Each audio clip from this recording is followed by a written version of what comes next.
and welcome to Grace, Gratitude, and Generosity, the video ministry of Robbinsdale Parkway United Church of Christ. I'm Reverend T. Michael Rock, and I have the privilege to be co-pastor at this amazing place. But it's beyond the walls. It's beyond the building. The work of the people in this place touches so many different lives. Their healing energies are going out to their families and their friends. They're going out to the wider world through listening, through understanding, through curiosity. They're serving on boards of directors and mission agencies and just creating a way of life in the world that isn't about division, but about deep and abiding connection. And today I get to come to you and reflect a little bit on why it's so important to serve, why it's so important to actually get outside of your comfort zone and move into a place to people you don't know, to wonder and to listen and find a way to find some similarities in the midst of people who seem very different from us. And serving helps us to do that because when we come with that open heart of service, when we walk side by side with somebody to meet the needs of somebody else, an amazing thing can happen. And I encourage folks not to just serve like at Feed My Starving Children, where you're filling up bags of food with other people that you know, but to actually serve alongside people who may be in need, to walk through life a little bit in a way that connects and helps us understand why people need to put good food in their bodies, or people need to have access to childcare or health care. Taking someone to an appointment is such a gift.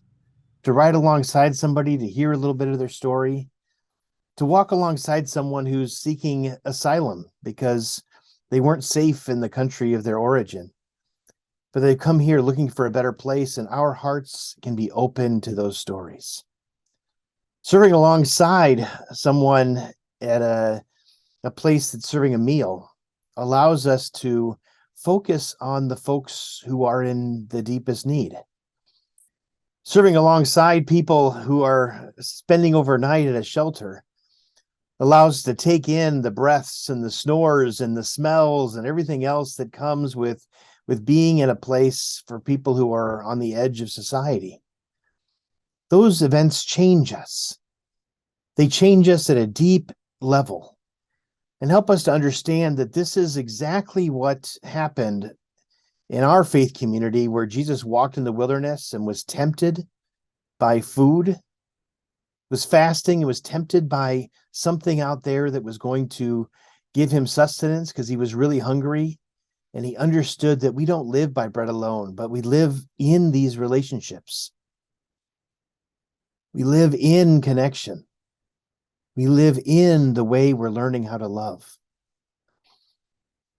Jesus was tempted along the way to separate himself from the world and say, throw yourself down from this and I will save you, and everyone will know that you are special and a gift from God. Jesus says, no, we're not going to put God to the test. We're going to walk side by side with people in service. We're going to go out and fish for people. We're going to feed people on the mountainside with loaves and fishes. We're going to do the work because that's what we're called to do, is to actually get a little dirty sometimes and to be with people in those experiences. And we're always tempted, as Jesus was, by power. All these lands are yours, the devil says. Jesus says, nope, I'll never worship anyone but God. Because God lives in the connections. God lives in relationship. And that's what we're called to do in service, right? To get out of our televisions and our computers and our phones, even though this ministry is on one of those devices, to say thank you for this experience and then move out into the world. Find a place to serve. And if you're curious about how to do that, let us know and we'll help find you a place. This is the most beautiful thing we can do in these days of Lenten journey and transition, is to develop more and more relationships, to find more and more people to walk alongside this journey with. And maybe somebody will listen to us and we can find healing in our own way.